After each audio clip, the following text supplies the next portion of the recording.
Hello, ನಾ ಬಂದು ಆಶಾ ರೋಷನ್ ಕುಮಾರ್ ಅಂತ. 15 to 20 ಇಯರ್ಸ್ ನನಗೆ ಡಯಾಬಿಟಿಸ್ ಇತ್ತು. ಇಂಗ್ಲೀಷ್ ಮದ್ದು ತಗೊತಾ ಇದ್ದೆ, ಇನ್ಸುಲಿನ್ ಆಗ್ತಾ ಇದೆ. ಬಂದು 15-20 ಇಯರ್ಸ್ ನಾನು ಇನ್ಸುಲಿನಲ್ಲಿ ಇದ್ದೆ ನಾನು. ಮತ್ತು ನನಗೆ ಇನ್ಸುಲಿನ್ ಏನು ನನಗೆ ಕೇಳಿಸಿಲ್ಲ, ನನಗೆ ಎಂಥ ಸಹ ಆಗಿಲ್ಲ, ತುಂಬ ವೀಕ್ ಆಗಿದೆ.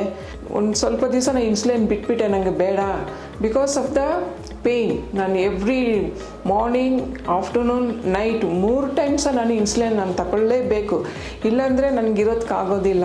ಅದು ಚುಚ್ಚಿ ನನ್ನ ಸ್ಟಮಕ್ಕೆಲ್ಲ, ನನ್ನ ಹೊಟ್ಟೆ ಎಲ್ಲ ಹುಣ್ಣು ಆಗೋ ಥರ ಸ್ಟಾರ್ಟ್ ಆಯಿತು ನನಗೆ. ಮತ್ತು ನಾನು ಬಿಟ್ಟು ನಾನು 1 ವೀಕ್ ನಾನು ಹಾಕೇ ಇಲ್ಲ, ಏನಾಗ್ತಿದೆ ನೋಡುವ ಅಂತ ಇನ್ಸುಲಿನ್ನು ಮಾರ್ನಿಂಗ್ 18 ತಗೊತಾ ಇದ್ದೆ. ಮತ್ತು ತಿರ್ಗಾ ನಾನು ಅದು 18 ಸಹ ನನಗೆ ಸರಿಯಾಗಿ ಕೇಳಿಲ್ಲ. ಮತ್ತು ತಿರ್ಗಾ ಆಫ್ಟರ್ನೂನ್ 20 ಮಾಡಿದ್ರು. ದೆನ್ ಆಫ್ಟರ್ 1 ವೀಕ್ ಆದಮೇಲೆ ನನ್ನ ಡಾಕ್ಟ್ರ್ ಹತ್ರ ಹೋಗಿದ್ದೆ ನಾನು. ಬಂದು ಬಿಫೋರ್ ನೋಡುವ ಡಾಕ್ಟ್ರು, ನಾಟ್ ಯಮುನಾ ಡಾಕ್ಟರ್ ಅಲ್ಲ, ನಾನು ಬೇರೆ ಡಾಕ್ಟ್ರ್ ನೋಡೋ ಡಾಕ್ಟ್ರು. ಅವ್ರು ಹೇಳಿದ್ರು, ಸರಿ ನಿಮಗೆ 22 ಯೂನಿಟ್ಸ್ ಹಾಕು, ಇಲ್ಲಾಂದರೆ 24 ಹಾಕು ಅಂತ ನನಗೆ ಹೇಳಿದರು. ಅದು 22 ಮತ್ತು 24 ನಾನು ಸ್ಟಾರ್ಟ್ ಮಾಡುವಾಗಲೇ ನನ್ನದು ಕಿಡ್ನಿ ಇಂಜೂರ್ ಆಗ್ತಾಯಿತ್ತು. ನನಗೆ ಗೊತ್ತೇ ಇಲ್ಲ. ಮತ್ತು ನಾನು ಡಾಕ್ಟ್ರ್ ಹತ್ರ ಹೋಗಿ ಕೇಳಿದೆ, ಡಾಕ್ಟ್ರ್ ನನಗೇನೋ ಆಗ್ತಾಯಿದೆ, ಏನಂದರೆ ನನ್ನ ಕಿಡ್ನಿ ಬಗ್ಗೆ ಕೇಳಿದ್ರೆ ಅವ್ರ ಕಿಡ್ನಿ ಬಗ್ಗೆನೇ ನನಗೆ ಹೇಳಿಲ್ಲ. ಮತ್ತು ನನಗೆ ತುಂಬ ಟಯರ್ಡ್ ಆಗ್ತಾಯಿತ್ತು. ನಾನು ಮನೇಲಿ ಕೆಲಸ ಮಾಡುವಾಗ ತುಂಬ ಯಾರ ಹತ್ರ ಮಾತಾಡೋಲ್ಲ, ಕೋಪ, ನನಗೆ ಅಷ್ಟು ಕೋಪ ಬರ್ತಾಯಿತ್ತು. ಏನು ಮಾಡಬೇಕಂತ ನನಗೆ ಗೊತ್ತಿಲ್ಲ. ಮನೆ ಬಿಟ್ಟು ಹೋಗ್ಬಿಡೋಣ ಏನೋ ನೆನೆಸ್ತಾ ಇದೆ ಬಿಕಾಸ್ ಆಫ್ ದಿಸ್ ಇನ್ಸುಲಿನ್ ಅದು ತಗೊಂಡ್ಮೇಲೆ ನನಗೆ.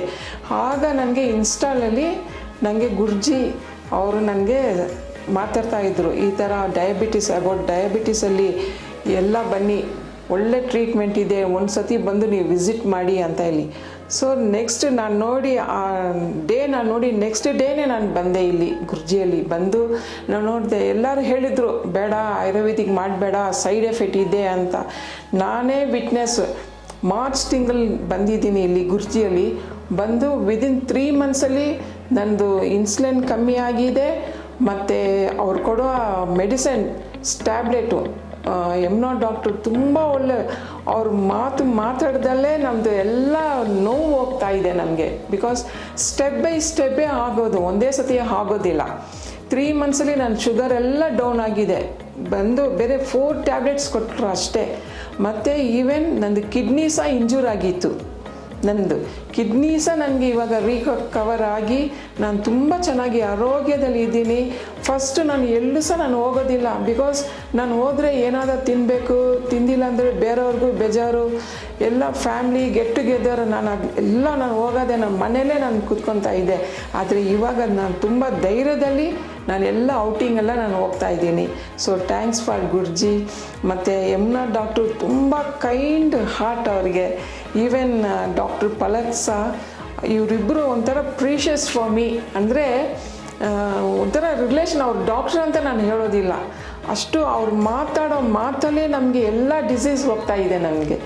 10 ಡೇಸ್ ಅವರು ನನಗೆ ಆಫ್ಟರ್ 10 ಡೇಸ್ ನೀನು ಬಾ ಅಂತ ಹೇಳುವಾಗ ನಾನು ಕಾಯ್ತಾ ಇರ್ತೀನಿ. Because not for the medicine, ಅವ್ರ ಮಾತಾಡುವ ಮಾತದಲ್ಲಿ ನಮಗೆಲ್ಲ ಕಾಯಿಲೆ ಹೋಗ್ತಾ ಇದೆ. ಮತ್ತು ನಾನು ಇನ್ಸ್ಟಾದಲ್ಲಿ ನೋಡಿ ಗುರ್ಜಿಗೆ ಬಂದ ಮೇಲೇ ನನಗೆ ಅಷ್ಟು ಫ್ರೀಡಮ್ ಆಗಿದ್ದೀನಿ ಇವಾಗ ನನಗೆ ಟೆಸ್ಟ್ ಮಾಡುವಾಗ ಎಲ್ಲ ಊಟ ಮಾಡಿ, ಈವನ್ ನಾನು ಸ್ವೀಟ್ಸ್ ನಾನು ಇವಾಗ ತಿಂತಾಯಿದ್ದೀನಿ. ಎಲ್ಲ ತಿಂದ್ಬಿಟ್ಟು ನಾನು ಟೆಸ್ಟ್ ಮಾಡುವಾಗ 100 ಒಳಗೆ ನನಗೆ ಬರ್ತಾಯಿದೆ. ಶುಗರ್ ಲೆವೆಲ್ 100ಅಲ್ಲಿ ಇದೆ ನನಗೆ. 90, 85 ಅಷ್ಟೇ ಇದೆ ನನಗೆ sugar. After coming from here every day ನಾನು ಯಾರ ಹತ್ರ ಸಹ ನಾನು ಮಾತಾಡೋದಿಲ್ಲ, ತುಂಬ ಸೈಲೆಂಟ್ ಆಗಿರ್ತಾ ಇದೆ. ಮಕ್ಕಳು ನನಗೆ 3 ಮಕ್ಕಳು ಬಂದು ನನ್ನ ಹತ್ರ ಮಾತಾಡೋದಕ್ಕೂ ಭಯ ಪಡ್ತಾಯಿದ್ರು. ಮತ್ತು ನನ್ನ ಹಸ್ಬೆಂಡ್ ಸಹ ಬಂದು ಏನು ಹೇಳಿದ್ರೆ ಓಕೆ ಅಂತ ಹೇಳ್ತಾಯಿದ್ರು. ಯಾಕೆಂದರೆ ನಂಗೆ ಅಷ್ಟು ಕೋಪ ಬರ್ತಾಯಿದ್ರು. ನನ್ನೊಳಗೆ ಸಮಾಧಾನ ಇಲ್ಲ. ನಾನು ಅಳ್ತಾಯಿದ್ದೆ ಕಿಚನಲ್ಲಿ ಕುಕ್ಕಿಂಗ್ ಮಾಡುವಾಗ. ನಾನು ತುಂಬ ಅಳ್ತಾಯಿದ್ದೆ, ಯಾಕೆ ದೇವರೇ ನನಗೆ ಇಷ್ಟೊಂದು ಕೋಪ ಬರ್ತಾಯಿದೆ, ಯಾಕೆ? ಬಿಕಾಸ್ ಆಫ್ ದಿಸ್ ಡಯಾಬಿಟಿಸಲ್ಲಿ, ಈ ಶುಗರಿಂದ ನಾನು ಕಿಲ್ ಆಗ್ತಾಯಿದೆ. ನನಗೆ ಏನು ಮಾಡೋದು ನನಗೆ ದಾರಿನೇ ನನಗೆ ಕಾಣಿಸಿಲ್ಲ. ಅಷ್ಟು ತುಂಬ ಸಫರಿಂಗ್. ಅಂದರೆ ನಾನು ಏನೋ ಇದ್ದೀನಿ ಅಂತ ನನಗೆ ಒಳಗಿನೇ ನನಗೆ ಗೊತ್ತಾಯಿತು. ಆವಾಗಲೇ ನಾನು ಏನು ಮಾಡಬೇಕಂತ ನಂಗೆ ಗೊತ್ತಿಲ್ಲ. ಆದರೆ ದೇವ್ರು ನನಗೆ ದಾರಿ ತೋರಿಸಿದ್ದು ಗುರ್ಜಿ ಅಂತ. ಸೊ ಇಲ್ಲಿ ಬಂದಿದ್ದೀನಿ ನಾನು ಗುರ್ಜಿಯಲ್ಲಿ. ಆಯುರ್ವೇದಿಕ್ ತಗೊಂಡ್ಮೇಲೆ ಇವಾಗ ಪರವಾಗಿಲ್ಲ. ನನ್ನ ಕೂದಲು ಸಹ ಮತ್ತು ನಂದು ಫುಲ್ ಫೇಸು ಎಲ್ಲ ಬ್ಲ್ಯಾಕ್ ಪ್ಯಾಚಸ್ ಇತ್ತು ನೆಕ್ಕಲ್ಲಿ.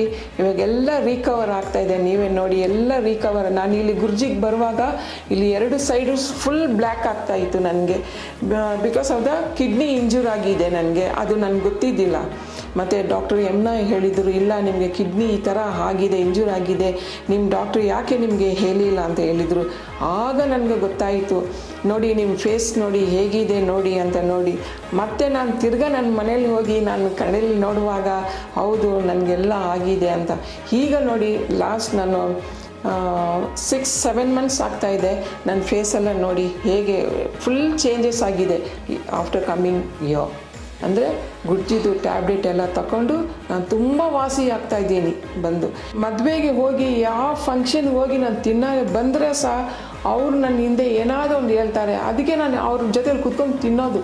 ಮತ್ತು ಮನೇಲಿ ಬಂದು ಇನ್ಸುಲಿನ್ ಹಾಕೋದು 22-24 ಯೂನಿಟ್ಸ್ ಇನ್ಸುಲಿನ್ ಆಗ್ತಾಯಿದೆ, ಆದರೆ ಸಹ ನನಗೆ ಕಮ್ಮಿ ಆಗ್ತಾಯಿಲ್ಲ. ಬಂದು ಯಾರ ಮನೆಗೆ ಹೋಗಬೇಕಂದ್ರೆ ಸಹ ನನಗೆ ಭಯ. ಬಂದು ಅವ್ರ ಮನೇಲಿ ತಿಂದಿಲ್ಲ ಅಂದರೆ ಏನು ನೆನೆಸ್ಕೊತಾರೆ ಏನಂತ. ಆದರೆ ಈಗ ಆಫ್ಟರ್ ಗುರ್ಜಿಗೆ ಬಂದಮೇಲೆ ಇಲ್ಲಿ ಬಂದು ನಾನು ಟ್ರೀಟ್ಮೆಂಟ್ ತಗೊಂಡ್ಮೇಲೆ ಎಲ್ಲರ ಮನೇಲಿ ಹೋಗಿ ನಾನು ವಿಸಿಟ್ ಮಾಡಿ ಧೈರ್ಯದಲ್ಲಿ ನಾನು ಅವ್ರ ಮನೇಲಿ ನಾನು ಎಲ್ಲ ಊಟ ಕಾಫಿ ಏನು ಸಿಹಿ ಕೊಟ್ಟರೆ ಸಹ ನಾನು ತಿಂದ್ಬಿಟ್ಟು ನಾನು ಧೈರ್ಯದಲ್ಲಿ ಬರ್ತಾಯಿದ್ದೀನಿ. ಬಿಕಾಸ್ ಆಫ್ ದ ಗುರ್ಜಿ ಕೊಡುವ ಮೆಡಿಸನಲ್ಲಿ ಟ್ಯಾಬ್ಲೆಟಲ್ಲಿ. ದಯಮಾಡಿ ಯಾರು ಹೆದರಬೇಡಿ. ಸ್ಟಾರ್ಟಿಂಗಲ್ಲಿ ನೋಡಿ, ಯಾವ ಇಂಗ್ಲೀಷ್ ಮದ್ದು ಯಾವ ಟ್ಯಾಬ್ಲೆಟ್ ಏನು ಇನ್ಸುಲಿನ್ ಯಾವುದು ತಗೊಳ್ಬೇಡಿ. ಸ್ಟ್ರೈಟ್ ನೀವು ಇಲ್ಲಿ ಗುರ್ಜಿಗೆ ಬಂದು ಇಲ್ಲಿ ಟ್ರೀಟ್ಮೆಂಟ್ ಮಾಡಿ ನೋಡಿ. ನೀವು ಸ್ಟಾರ್ಟಿಂಗಲ್ಲೇ ನಿಮಗೆ 1 ಮಂತಲ್ಲೇ ನಿಮಗೆಲ್ಲ ರಿಕವರ್ ಆಗ್ತದೆ. ಬಿಕಾಸ್ ನನಗೆ ಕಿಡ್ನಿ ಇಂಜೂರ್ ಆಗಿದೆ ಅಂತ ಹೇಳಿ ನನಗೆ 6-7 ಮಂತ್ಸ್ ನನಗೆ ಟೈಮ್ ಆಯಿತು. ಬಿಕಾಸ್ ಅದೇ ನಿಮಗೆ ಬಂದು ನೀವು ತಗೊಳ್ಳುವ ಡಯಾಬಿಟಿಕ್ಸ್ ಟ್ರೀಟ್ಮೆಂಟಲ್ಲಿ ನಿಮಗೆ ವಿದಿನ್ 3 ಮಂತ್ಸಲ್ಲಿ ನಿಮಗೆ ರಿಕವರ್ ಆಗ್ತದೆ. ಇದು ಖಂಡಿತ ನಾನು ಹೇಳ್ತಾ ಇದ್ದೀನಿ, ನನ್ನ ಅನುಭವದಲ್ಲಿ ನಾನು ನಿಮಗೆ ಹೇಳ್ತಾ ಇದ್ದೀನಿ. ಇಲ್ಲಿ ಬಂದು ನನಗೆ ಯಾರು ಹೇಳ್ಕೊಟ್ಟಿಲ್ಲ, ನಂದು ಅನುಭವದಲ್ಲಿ ನಾನು ಸಫರ್ ಆಗಿ ನನ್ನ ಜ್ಞಾನದಲ್ಲಿ ನಾನು ಮಾತಾಡುವ ಇದು ಮಾತುಗಳು. ಇಲ್ಲಿ ಬಂದು ಗುರ್ಜಿದು ಯಾವ ಡಾಕ್ಟರ್ಸ್ನವರು ನನಗೆ ಹೇಳ್ಕೊಟ್ಟಿಲ್ಲ, ಈ ಥರ ಹೇಳಿ ಈ ಥರ ನೀವು ಮಾತಾಡಿ ಅಂತ ಹೇಳಿಲ್ಲ. ನನ್ನ ಪ್ರಕಾರ ನನ್ನ ಇಷ್ಟದಲ್ಲೇ ನಾನು ಇದು ಮಾತಾಡ್ತಾ ಇದ್ದೀನಿ. ಓಕೆ, ಎಲ್ಲ ದಯಮಾಡಿ ನಿಮಗೆ ಕೈ ಇಟ್ಕೊಂಡು ಬೇಡ್ತಾ ಇದ್ದೀನಿ, ಎಲ್ಲರೂ ಇಲ್ಲಿ ಗುರ್ಜಿಗೆ ಬಂದು ನೀವು ಟ್ರೀಟ್ಮೆಂಟ್ ಮಾಡಿ. ಡಯಾಬಿಟೀಸ್ಗೆ ಅಂತ ಇಲ್ಲ, ಎಲ್ಲ ಡಿಸೀಸ್ಗೆ ಇಲ್ಲಿ ಮದ್ದು ಇದೆ. ದಯಮಾಡಿ ಗುರ್ಜಿಗೆ ಬನ್ನಿ.